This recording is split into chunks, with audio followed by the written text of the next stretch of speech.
If, in fact, Charlie Kirk wanted Candace Owens back on stage in the organization, Erica would know about that, and Erica, as the CEO, would bring her back. I noticed that she's not saying that. I think Andrew's trying to get ahead of some of this. He said, no, he wasn't turning Catholic, just like to go to the masses, and so on and so forth. But at some point, because I hate that she's the reason why, but at some point, I think people have to be as forthcoming as you inside of the organization. Otherwise, it looks very clear to me that she's trying to either split up the organization that put her on the map in many ways, or she's trying to split up the MAGA right, which doesn't make any sense.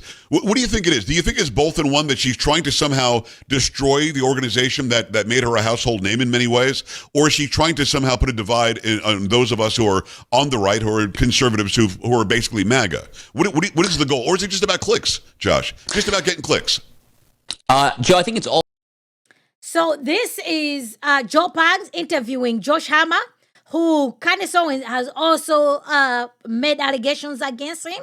And last time he says he's pursuing to see what legal avenues he has to take. So let's listen to his response. Here we go. All the above, but I think there's most bucket to. So, my column that just came out, my last syndicated column, is titled Operation Divide MAGA. That's literally the title of the column. Okay. That is my read on what Candace Owens, Tucker Carlson, and others are doing right now. Joe, I'm very active in the whole NatCon scene, the whole National Conservatism Conference scene. Right. I'm a research fellow at the organization that puts on the conferences. So at our last conference, which was in early September in Washington, D.C., I wasn't there firsthand, but I had multiple friends who were there who told me. One of Tucker's little acolytes, a somewhat execrable human being known as Kirk Mills. He's the editor of the publication calling himself the American Conservative. It's not a particularly conservative publication. But anyway, Kirk Mills, who spoke at the conference, did an Israel debate, was drinking at the bar, said two friends who overheard him, and was getting a little sloppy with his drinks, and apparently said out loud the quiet part, which is that his number one professed goal for this second Trump term is to separate Christians from Jews. And to separate evangelicals from Israel. Now, you would be mistaken, right? If someone who's the editor of the American Conservative magazine, you would be mistaken for thinking that his number one goal might be, boosting wages, or reshoring jobs, or securing the southern border, or stopping Chinese hegemony in the East China Sea, or on and on and on. But no, lowering taxation, lowering regulation, increasing freedom. Yeah, that would be I would think the conservative would want that. Yeah. Yeah, exactly. But for some people. And I think Candace is 1,000% in this category. I increasingly think Tucker Carlson is very much in this category as well. That really is the motivating factor. And I think it was Megan Basham, a very prominent evangelical Protestant voice, Daily Wire, among other places. She's wonderful.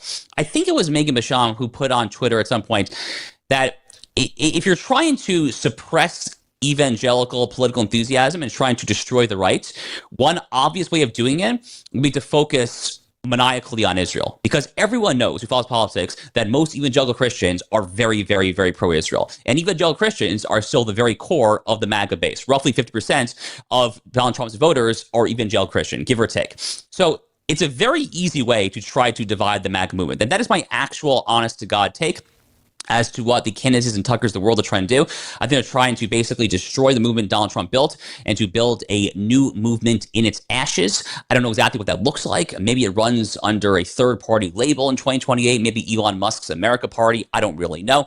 But this new party, if it happens, would not be biblical but unbiblical. It would not be Christian but post-Christian. It would not be facts and policy. In some ways, it would be post-facts, post-substance. It's basically horrific, is what I'm trying to say here. And I think that is essentially what's going on there, is that they see an opportunity to try to destroy, because they are destroyers, and then try to rebuild and to try to kind of gain market share in its ashes. I think that is a big part of what was going on here, because ultimately, Joe, Jews are roughly 2% of the American population. Evangelicals are a lot bigger there. So the Jews are the immediate target of this information operation, but in many ways, actually, it's evangelical Christians who I think are really kind of ultimately kind of most in the crosshairs here. I don't know. Do I think that Candace is trying to do all this to divide the MAGA? I don't know. I mean, it's not a secret. Right now, she's not happy with Donald Trump. And but there's got to be a reason. Like, why is Candace doing what she's doing? To me, I'm like, okay, she's doing this, MAGA, I don't know. To me, my issue is more of Turning Point USA, because she was there at the beginning. So she feels like she feels like either if she's not going to have Turning Point, nobody else is not going to have Turning Point. Because right now, Turning Point, they've added a whole bunch of chapters, a whole bunch of people have joined in, and these are the people that even Candace doesn't like. You know what I mean? You had the Ben Shapiro's there, you have Joe Sharma's there. They are more closer to Turning Point than she is. So she strike me as somebody who'll be like, if I can't have it, nobody else is not going to have it. If I have to bend the whole thing down, so be it. Because, it is true, a lot of MAGA and the evangelicals, they're absolutely hand in hand. So even what Josh Hammer said, oh, it's not going to be biblical and everything. No. Is what we have right now biblical? No. Whatever we have right now is not biblical either. So, I don't know. My money is on her. She feels entitled to Turning Point. That's why she's doing what she's doing. That's what I think. But once again, is Lady Candace. She's all over the place. We are going to see. But everything I've heard, Turning Point, they've raised so much money than they've raised before. They've added a whole bunch of chapters. So they are moving steam right ahead. And Erica Kirk is now in charge of Turning Point. So we'll see what happens. In my opinion, as far as I don't know everything else, because they have different, turning points, right? But when it comes to Turning Point Faith, it's full of different in people from different all walks. It's ecumenical. So anything that's ecumenical, it's bound to fail. It's just a matter of time. It's absolutely just a matter of time. Because if you have evangelicals, you have Jews, you have Catholics, you have Mormons. We don't believe the same thing. We don't believe the same thing. So what's going to happen, right? You're going to have, it always rises up to these false teachers are the ones who end up having the VIP seats.